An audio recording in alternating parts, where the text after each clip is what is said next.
If you followed news out of Ukraine, you've definitely heard talks about no-fly zones. Ukrainians are requesting one, while NATO countries don't seem likely to set one up. To help us learn a little bit more about this is retired Air Force Lieutenant General Dave Deptula, who was the commander overseeing the Operation Northern Watch no-fly zone in northern Iraq in the late 1990s. There, he flew 82 combat missions as an F-15 pilot. Lieutenant General Deptula joins us now.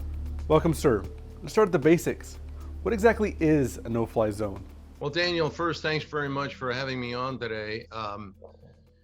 Many folks assume that somehow a no-fly zone is a magical way to disperse an enemy without bloodshed. But what I would tell you is nothing could be further from reality. In fact, a no-fly zone's not a military half measure, but it's a full-fledged combat operation designed to deprive an enemy of its air power capabilities. And therefore, it involves direct and sustained warfighting. It essentially is the usurpation and control of the airspace, as well as the significant ground elements of an adversary's air defense system. So it's not just about, as many people think, shooting down other airplanes. It's also about eliminating the enemy's ability to shoot down the aircraft on the friendly side that are there to enforce that no-fly zone. So it's not a silver bullet, and to be effective, it has to be part of a much larger strategy with well-defined objectives. It's not cheap. It's not risk-free, and it requires significant preparation and smart execution. You know, when I think of a no-fly zone, I think, it's put up the proverbial sign saying you can't fly here and there's going to be no airplanes here. As you alluded to, it's a lot more complicated than that. And you were the commander of Operation Northern Watch in northern Iraq in 1998 and 1999. Talking about the preparation that goes into it in terms of enemy air defense systems, what do you have to prepare to have a no-fly zone? Well, it's a great question, and let me try to give you and your audience some insight. I think probably the best way to do that is to start by explaining some of the key elements that go into the execution of a no-fly zone. The first piece are going to be the command and control aircraft. These are aircraft such as AWACS, which is an acronym that stands for Airborne Warning and Control System.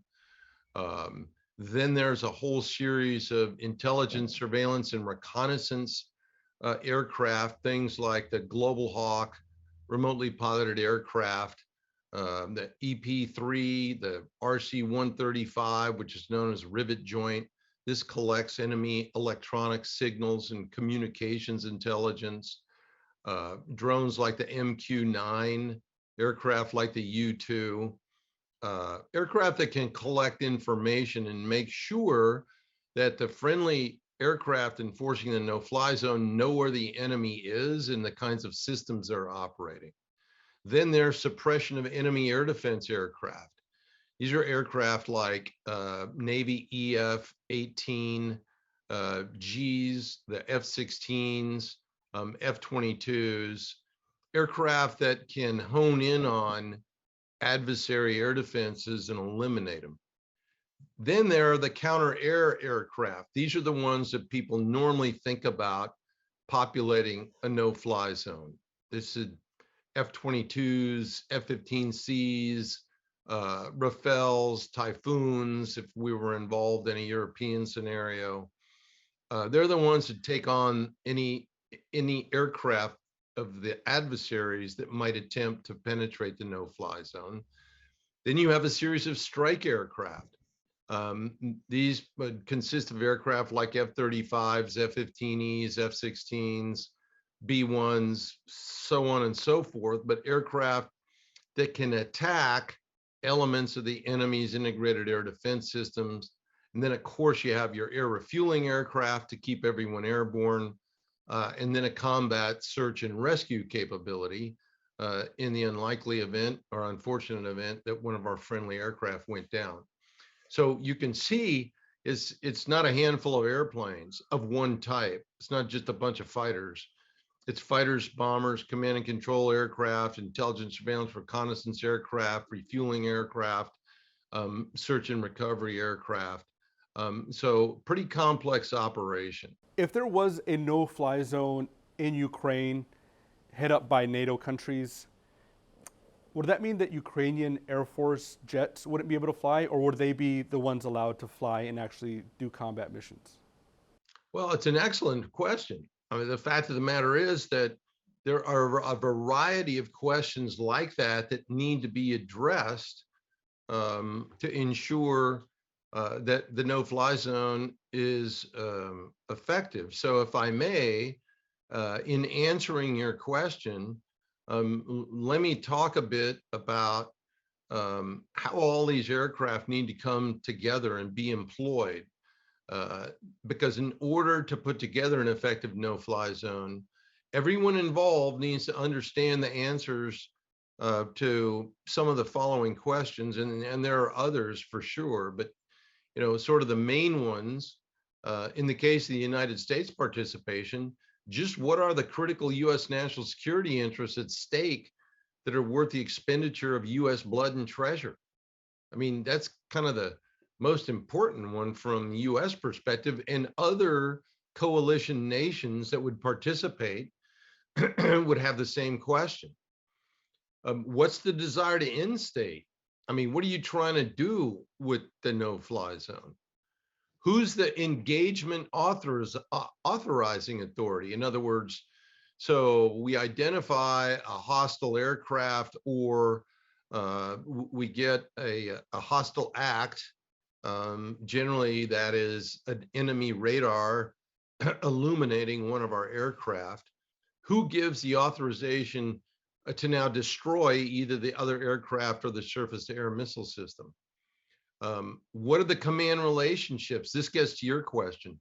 What are the command relationships among the coalition forces? Who's in charge?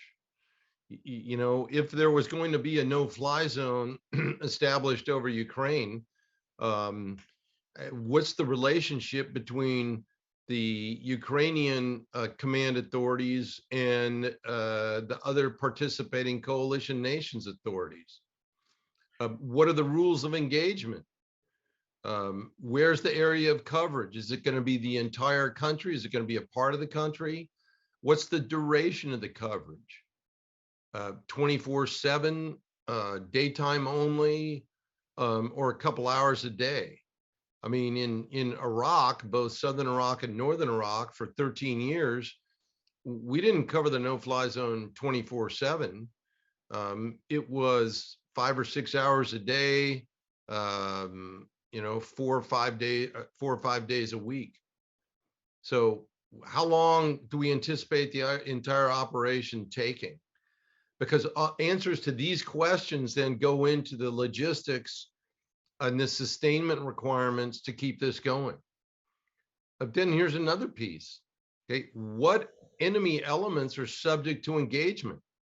Aircraft? Now, does that include military only? What about cargo carriers?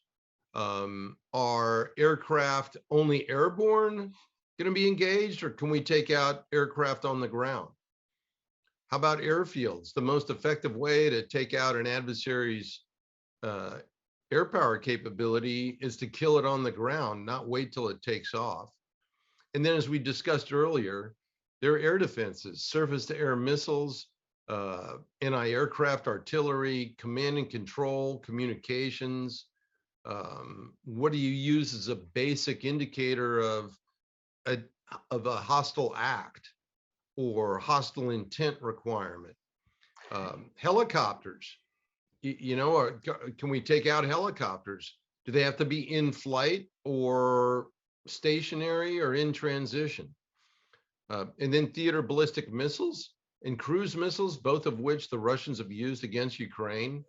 That's part of, they fly, they're part of sanitizing airspace. So are we authorized to take them out uh, when they're preparing to launch, after they launch, or while they're in garrison?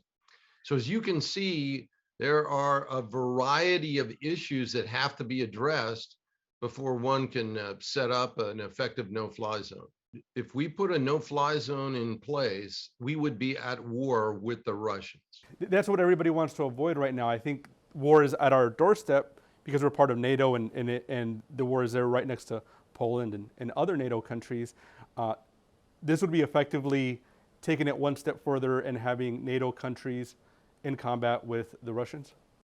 Yeah, that's exactly right. This is full out warfare. And if you go back to the history of the original no-fly zones, the original one in Iraq was stood up in right after 2001, the cessation of hostilities, because Saddam Hussein was persecuting the Kurds in the north. We were still in a state of war with Iraq. So, we set up what was originally called Operation Provide Comfort to basically prevent Saddam from flying and killing people in northern Iraq. The condition of war is already established to have a no-fly zone operate effectively. Do you know how effective closing off the airspace to Russian aircraft would be in Ukraine itself when they're being, they got missile attacks from long range missiles, they've got artillery going over the border, and all kinds of different threats that aren't exactly aircraft? Well, it's an excellent question, and you raise a very good point. The majority of the carnage that is being caused by the Russians against the Ukrainian people and their infrastructure is with artillery. So you're not stopping artillery with putting a no-fly zone in place. However, sort of the number one tenet of any successful military operation is to secure control of over the air. And that's where, a no-fly zone has become a term of use, but it is essentially, in this case, it would be an air supremacy operation where you would ensure that no Russian aircraft could fly, or missiles, in Ukrainian airspace.